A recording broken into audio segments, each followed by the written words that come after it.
오늘 우리에게 주실 하나님의 말씀은 에스겔 47장 1절에서 12절까지 말씀입니다.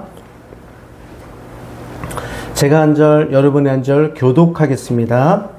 그가 나를 데리고 성전 문에 이르시니 성전의 앞면이 동쪽을 향하였는데 그 문지방 밑에서 물이 나와 동쪽으로 흐르다가 성전 오른쪽 제단 남쪽으로 흘러내리더라. 그가 또 나를 데리고 문으로 가서 뒷각을 어깨로 동쪽으로 한 뒷각문에 이르시며 물이 그 문에서 스며나오더라. 그 사람이 손에 줄을 잡고 동쪽으로 나아가며 천척을 측량한 후에 내게 그 물을 건너게 하시니 물이 발목에 오르더니 다시 천천을 측량하고 내게 물을 건너게 하시니 물이 물에 오르고 다시 천천을 측량하고 내게 물을 하시니 물이 허리에 오르고 다시 천척을 측량하시니 물이 내가 건너지 못할 강이 된지라 그 물이 가득하여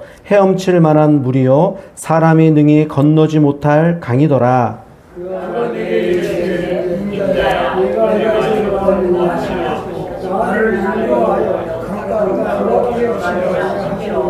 내가 돌아가니 강 좌우편에 나무가 심이 많더라. 그가 내게 이르시되 이 물이 동쪽으로 아라비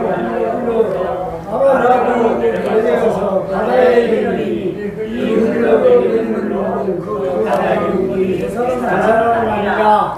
이 강물이 이르는 곳마다 번성하는 모든 생물이 살고 또 고기가 심이 많으리니 이 물이 흘러 들어가므로 바닷물이 되살아나겠고 이 강이 이르는 각 처에 모든 것이 살 것이며 이 강가에 모든 것을 엔게디에서부터 에베빌레까지 힘을 칠 것이라. 그 고기가 종류대로 받았다가 바다에 고기가 심이 많으리라. 그 진펄과 개펄은 되살아나지 못하고 소금 땅이 될 것이며 가에는 각종 먹을 과실나무가 자라서 그 잎이 시들지 아니하며 열매가 끊이지 아니하고 달마다 새 열매를 맺으리니 그 물이 성소를 통하여 나옴이라. 그 열매는 먹을만하고 그 잎사귀는 약재료가 되리라. 아멘. 오늘 오면서 보지 않았습니까? 이제 이름이 바뀌었어요. 이름이 뭐예요? 임마누엘 교회에서 늘샘교회로 바뀌었습니다. 그리고 곧 있으면 이제 창문 내는 작업도 할 거예요. 이 모든 작업 가운데 정말 하나님께만 영광이 되고 정말 이걸로 공사로 그칠 것이 아니라 우리의 심령도 새로워지는 그러한 은혜가 있기를 소망합니다. 아멘.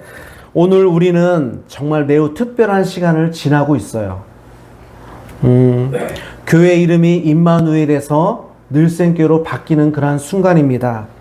간판 공사가 시작되었고 곧 있으면 창문을 내고 교회 안팎을 정리하면서 새로운 출발을 준비하고 있어요. 성경에서 이름이 바뀌는 이것은 그냥 외형적인 변화만이 아니에요. 아브라함이 되었죠. 그리고 야곱이 이스라엘이 되었습니다. 시몬이 베드로가 되었습니다. 다 누가 주신 이름입니까? 하나님이 주신 이름이에요. 하나님은 새로운 사명과 또한 새로운 방향을 제시할 때에 이름을 주셨어요. 오늘 우리는 단지 교회 이름만 바꾸는 것이 아니라 하나님 앞에서 정말 이 교회가 어떻게 될 것인지를 다시 한번 진지하게 묻는 그러한 시간이 되었으면 좋겠습니다. 바로 그러한 시점에서 하나님께서 오늘 에스겔 47장 말씀을 주셨어요. 에스겔이 어떠한 인물이냐면 나라가 망할 때에 부름받았어요. 나라가 망했고 이스라엘에 있는 예루살렘 성전이 파괴됐습니다. 그러할 때에 부름받아서 비참하게 그러한 삶을 살았던 선지자가 바로 에스겔 선지자입니다. 모든 것이 끝난 것처럼 보였어요. 그런데 하나님께서 에스겔에게 놀라운 환상을 보여주십니다. 성전에서 물이 흘러나오기 시작합니다. 처음에는 아주 작게 시작했어요. 조금씩 나왔던 그 물이 나중에는 큰 강이 되었고 그 강이 흘러서 바다까지 갑니다. 그리고 그 바다에 모든 생물이 자라가고 또한 모든 나무들이 자라는 그러한 환상을 보여주셨습니다. 오늘 이 말씀을 통해서 우리 교회가 이제 늘샘교회가 주님이 주시는 그러한 이름인 줄 알고 정말 우리의 반향과 우리의 사역이 정말 새롭게 변화되는 그러한 역사의 길을 주님의 이름으로 축복합니다. 아멘. 우리가 봐야 될 첫째는 샘의 근원은 하나님이십니다. 우리 1번 한번 읽어볼까요? 시작. 샘의 근원은 하나님이십니다. 우리 한번 1절 말씀 함께 읽어봅니다. 시작. 그가 나를 데리고 성전 문에 이르시니 성전의 앞면이 동쪽을 향하였는데 그 문지방 밑에서 물이 나와 동쪽으로 흐르다가 성전 오른쪽 제단 남쪽으로 흘러내리더라. 아멘. 물이 성전 문지방 아래에서 나왔습니다. 여기서 가장 중요한 것은 물이 어디서 시작됐느냐, 이것이 중요해요. 어디서 시작됐습니까? 성전에서, 그리고 문지방에서 시작되었습니다. 물은 시장에서 나온 것도 아니에요. 궁전에서 나온 것도 아닙니다. 사람에게서 나온 것도 아니에요. 예루살렘, 거기 성전에 보면 예루살렘 그 성은 물이 나오는 곳이 아니에요. 그래서 실로암을 팝니다. 그리고 어디서부터요? 기드론 시내에서 물을 끌어다가 실로암에서 물을 길러서 그렇게 물을 사용했어요. 물이 나오는 곳이 아니었습니다. 근데 오늘 말씀에 성전에서 뭐가 나왔다고요? 물이 나왔어요. 성전이 뜻하는 것이 뭡니까? 성전은 하나님의 임재를 뜻해요. 다시 말해서 하나님으로부터 생명이 나오고 하나님으로부터 물이 나온다는 뜻이 오늘 말씀입니다. 사랑하는 성도 여러분, 교회에서 가장 중요한 것은 건물이 아니에요. 교회에서 가장 중요한 것은 사람도 아닙니다. 사람의 숫자가 많이 모이는 것, 이것도 중요한 것이 아닙니다. 시설이 화려한 것, 이것도 중요하지 않아요. 하나님이 계시느냐, 계시지 않느냐, 이것이 중요합니다. 예루살렘 성전에 그 화려한 제단을 쌓고 정말 화려하게 예배를 드려도 하나님이 계시지 않았어요. 하나님의 영광이 떠났습니다. 근데 오늘 다시금 에스겔에게 뭡니까? 하나님이 다시금 성전에 계시다는 것을 보여주고 있어요. 그리고 성전에서 생명의 물이 흘러나옴을 보여주고 있습니다. 교회도 마찬가지예요. 하나님이 임재하셔야 됩니다. 예배가 살아 있어야 합니다. 기도가 살아 있어야 되고 말씀이 살아 움직여야 됩니다. 그것이 참 교회입니다.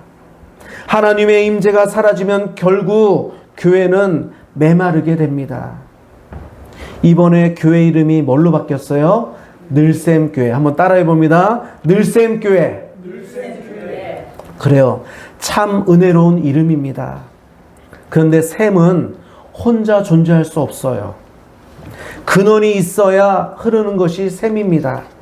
근원이 마르면 샘도 어떻게 되는 거예요? 마릅니다. 교회도 마찬가지입니다. 교회는 생명의 근원이신 예수님과 연결되어 있어야 됩니다. 예수님이 계시지 않으면 교회는 메마른 거예요. 성경은 예수님 자신이 곧 성전이라고 말씀해요. 예수님이 곧 참된 성전입니다. 하나님의 임재가 거하시는 참 성전이 바로 예수 그리스도이십니다. 오늘 말씀에 문지방이라고 했잖아요. 예수님은 또한 문이 되세요. 하나님께로 가는, 천국으로 가는 유일한 문, 그 문이 바로 예수님이십니다. 성전에서 흘러나오는 이 물은 궁극적으로 예수님부터 흘러나오는 생명을 보여주는 사건이에요. 사마리아 여인이 야곱의 우물에서 물을 기릅니다. 12시에. 아무도 없는 곳에서 혼자 물을 기르고 있어요. 그때 예수님께서 그 여인에게 말씀하십니다. 내가 주는 물을 마시는 자는 영원히 목마르지 아니하리라. 아멘. 예수님이 주는 물은 영원히 목마르지 않습니다. 영원히 생명이 되어서 우리의 마음을 적시는 것이, 우리에게 생명을 주는 것이 바로 예수님이십니다. 또한 이어서 초막절 마지막 날에 모든 무리 앞에서 외칩니다. 누구든지 목마르거든 내게로 와서 마셔라. 외칩니다.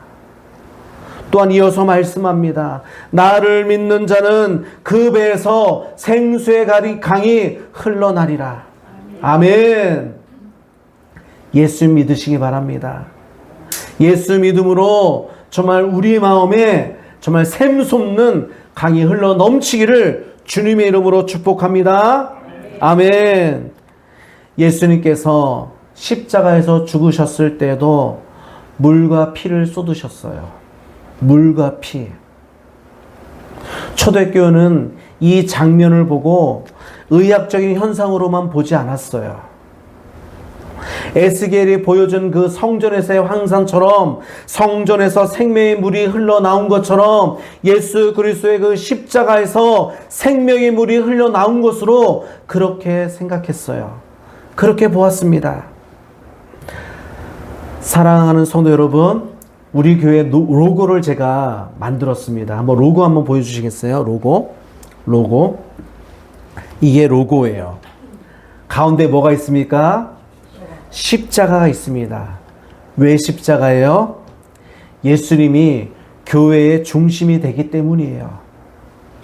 복음이 교회의 심장이기 때문입니다. 우리는 지금 간판을 새롭게 달고 있어요.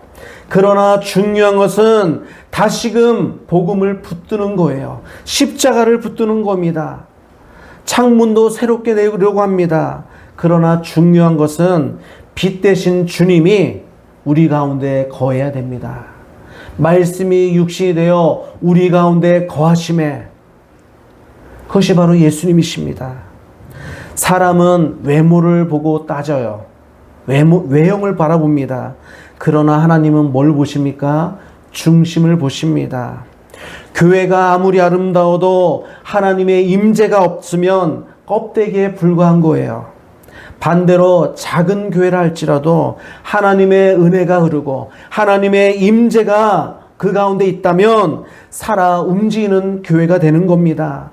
사랑하는 성도 여러분, 우리 늘샘 교회가 정말 늘샘 교회가 하나님의 임재가 있는, 그리고 하나님의 은혜가 흐르는 그러한 교회 되기를 주님의 이름으로 축복합니다. 아멘.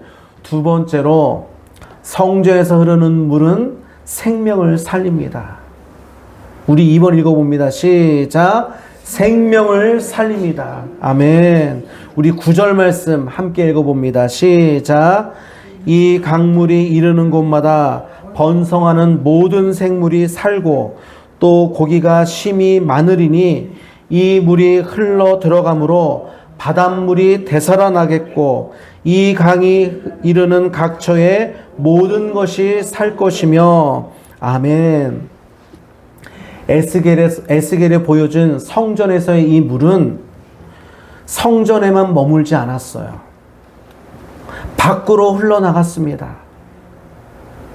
여기 보니까 몇 척을 잽니까? 길이를? 1000척.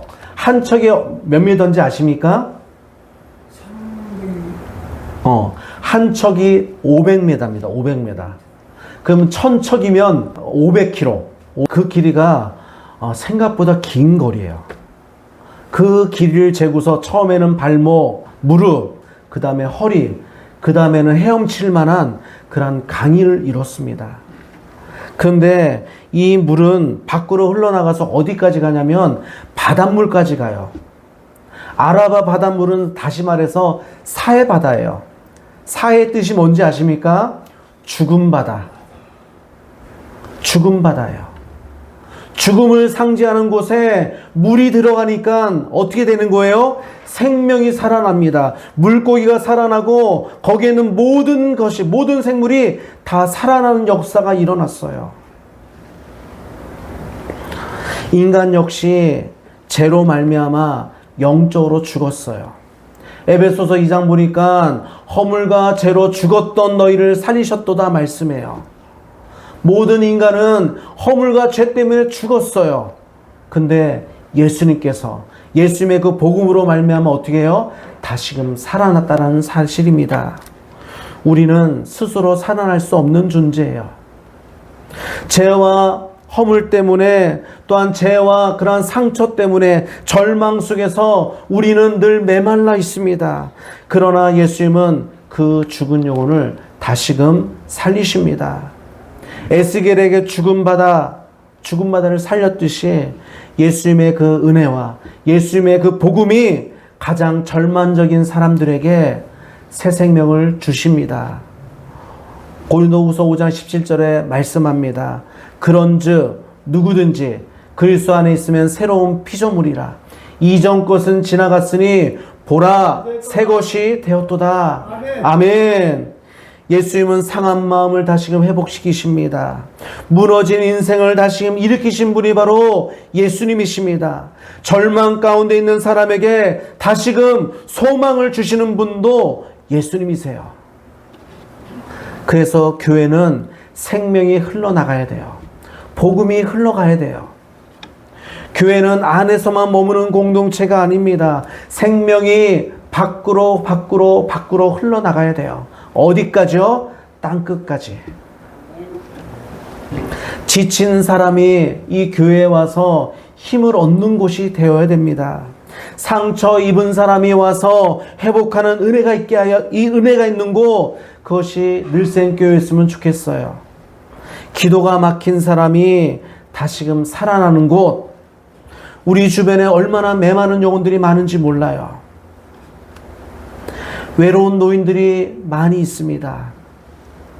방황하는 청년들이 너무나 많이 있어요. 상처 입은 가정들도 있어요. 여기에 고생하는 성도가 누가 있습니까? 다 상처받고, 다 고통스럽고, 다 정말 위로가 필요한 사람들이 바로 여기에 모여 있습니다. 정말 이러한 자들에게 참된 소망을 주고 힘을 주고 생명을 살릴 수 있는 그러한 교회 되기를 주님의 이름으로 축복합니다. 아멘. 우리 교회 로고를 한번 다시 보여주시겠어요? 교회 로고에 보면 자 밑에 생명의 흐름을 상징한 거예요. 은혜의 흐름을 상징합니다. 성령의 역사를 보여주는 것이 이 장식입니다. 강이 흐를 때에 그 강은 살아있는 거예요. 강이 한 곳에 멈춰 있으면 그 강은 어떻게 되는 겁니까? 썩습니다. 우리가 계속 은혜를 흘려 보내야 됩니다. 교회도 마찬가지예요. 은혜가 흘러야 됩니다. 사랑이 흘러야 돼요. 복음이 흘러야 됩니다. 근데 많은 교회들이 이것이 참 막혀 있어요. 비판하는 것은 참 많이 있는데 사랑이 점점점 식어지고 있습니다. 활동하는 것은 너무나 많이 있어요. 프로그램도 많이 짜고 많이 활동을 하는데 기도가 점점점 줄고 있어요.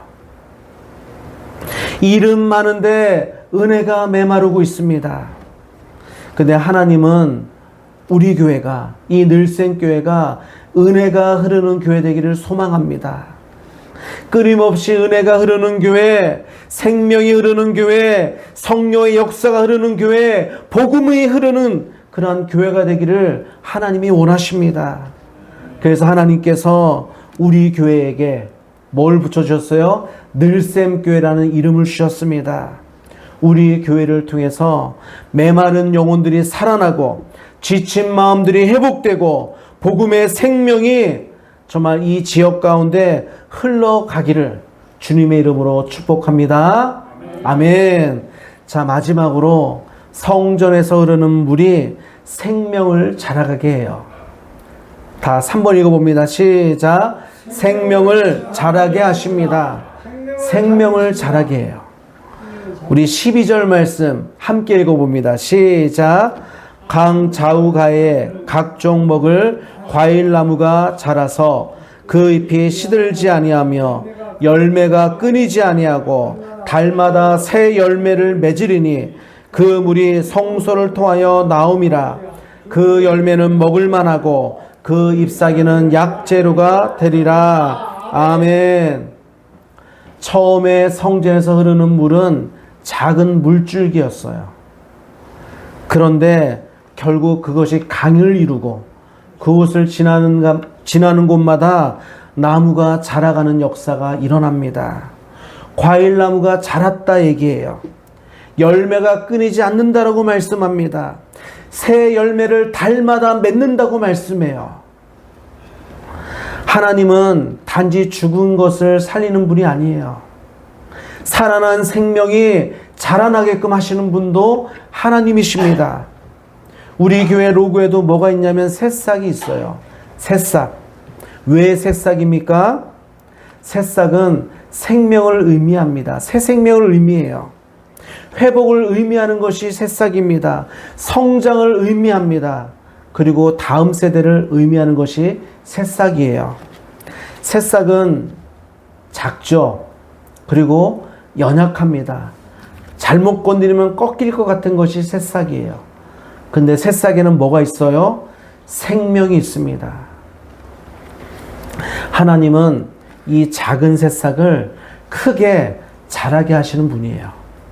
우리 임마누엘 교회가 지금은 작지만 정말 번성하고 크게 자라서 하나님께 영광 돌렸으면 좋겠습니다. 이 교회에 정말 자라나서 날마다 열매를 맺고 그 열매가 풍성하게 되기를 주님의 이름으로 축복합니다. 아멘. 예수님께서 천국 비유를 하실 때 어떤 비유가 있었습니까? 겨자씨 비유가 있어요. 겨자씨. 겨자씨는 모든 씨보다 가장 작은 씨예요. 눈에 볼똥말똥하는 가장 작은 씨앗이 겨자씨입니다. 근데 그 겨자씨를 심었더니 어떻게 됩니까? 예, 크게 자라나서 새들이 깃들일 만큼 크게 자라나는 그러한 역사가 있다고 말씀해요. 천국이 그렇다라는 거예요. 하나님 나라가 그렇다라는 거예요. 하나님 나라는 언제나 작은 시작에서 나옵니다. 작게 시작합니다. 근데 작은 믿음, 작은 기도, 작은 헌신. 근데 그것이 나중에는 뭐예요? 새들이 와서 깃들일 만큼 큰 나무가 된다고 말씀해요. 우리 교회가 작게 보일 수 있습니다. 그러나 우리 교회에 정말 생명의 열매가 가득가득 넘치게 되기를 소망합니다. 하나님께서 생명의 물을 흐르게 하신다면 여기 이 교회가 자라나고 이 교회가 열매를 맺고 달마다 잎사귀가 풍성하게 될 줄을 믿으시기 바랍니다. 아멘. 복음의 열매를 맺는 거, 이것은 누가 하시는 거예요? 하나님이 하세요. 사도 바울이 고린도 교회를 향해서 하신 말씀이 있습니다. 나는 심었다. 그리고 아볼로는 물을 주었다. 근데 자라게 하시는 누구라고요? 하나님이시다. 오직 하나님만이 자라게 하신다고 말씀해요. 우리가 아무리 물을 주고 우리가 아무리 심었다 할지라도 자라게 하시는 분은 하나님이십니다. 사랑하는 성도 여러분, 교회는 단지 유지되는 곳이 아닙니다. 자라는 곳이 교회예요. 아이들이 믿음 안에서 자라야 합니다. 청년들이 또한 말씀 위에서 굳게 자라야 돼요. 성도들이 신앙이 점점 자라고 성숙해져야 됩니다. 아이들이 요즘 세상은 많이 메말라 있어요. 아이들이 말씀을 배우기보다는 세상을 더 배워요. 하나님보다는 세상을 더 많이 배웁니다. 청년들이 말씀을 보기보다는 뭘 봅니까? 미디어를 보고 스마트폰을 보고 TV를 봐요. 이럴 때 교회가 생명의 새싹을 키우는 곳이 되었으면 좋겠어요. 연약한 사람들을 품어주고 넘어진 사람을 다시 일으켜 세워주고 작은 믿음이라도 귀하게 여기고 품어줄 수 있는 그러한 교회 되기를 소망합니다. 왜냐하면 하나님은 지금도 우리를 자라게 하기 때문이에요. 우리는 그것을 끝까지 인내하며 기다렸으면 좋겠어요. 그리고 자라는 그 모습을 보며 하나님께 영광 돌릴 수 있는 그러한 우리의 모습이 되기를 주님의 이름으로 축복합니다. 아멘. 우리 말씀을 맺을까 합니다. 사랑하는 성도 여러분, 오늘 우리는 간판 공사를 시작하고 있어요. 이미 끝난지도 모르겠어요. 그리고 또 곧 있으면 창문 공사도 시작합니다. 교회의 모습이 조금씩 바뀌어 갈 것입니다. 그러나 우리가 꼭 기억해야 될 것이 있어요. 진짜 중요한 것은 외형의 변화가 아닙니다. 진짜 중요한 것은 하나님의 그 생명이 흐르는 교회가 되는 것이에요. 십자가가 중심이 되는 교회가 되는 것이에요. 은혜가 흐르는 교회가 되는 것이 정말 중요한 거예요. 새 생명이 자라나는 그러한 교회가 늘생교회가 되었으면 좋겠습니다. 오늘 에스겔이 본 환상처럼 성전에서 흘러나온 그 생명의 물이 죽은 바다를 살렸던 것처럼 하나님께서 늘생교회 가운데 생명의 그러한 강을 흐르게 하는 그러한 교회 되기를 축복합니다. 예배 가운데 생명이 흐르고, 기도 가운데 은혜가 흐르고, 가정 가운데 회복이 흐르고, 다음 세대 가운데 소망이 흐르는 그러한 교회 되었으면 좋겠습니다. 우리가 단지 교회 간판만 새로 다는 그러한 교회를 원하지 않습니다. 영적으로 새로운 교회가 되기를 소망합니다. 우리가 단지 창문만 새롭게 내는 그러한 교회를 원하지 않습니다. 하나님의 빛이 늘생교회 가운데 들어올 수 있는 그러한 교회 되기를 소망합니다. 이름만 바뀌는 교회가 아니라 하나님의 생명이 흐르는 늘생교회 되기를 주님의 이름으로 축복합니다. 오늘 말씀의 결론에 이 강물이 이르는 곳마다 모든 것이 살 것이라고 했어요. 이 약속의 말씀이 늘생교회 가운데 이루어졌으면 좋겠습니다. 이 늘생교회가 정말 다음 세대를 살리고, 이 지역을 살리고, 메마른 영혼을 살리고, 정말 소망이 없는 곳에 참된 소망을 줄 수 있는 그러한 늘생교회 되기를 주님의 이름으로 축복합니다. 아멘.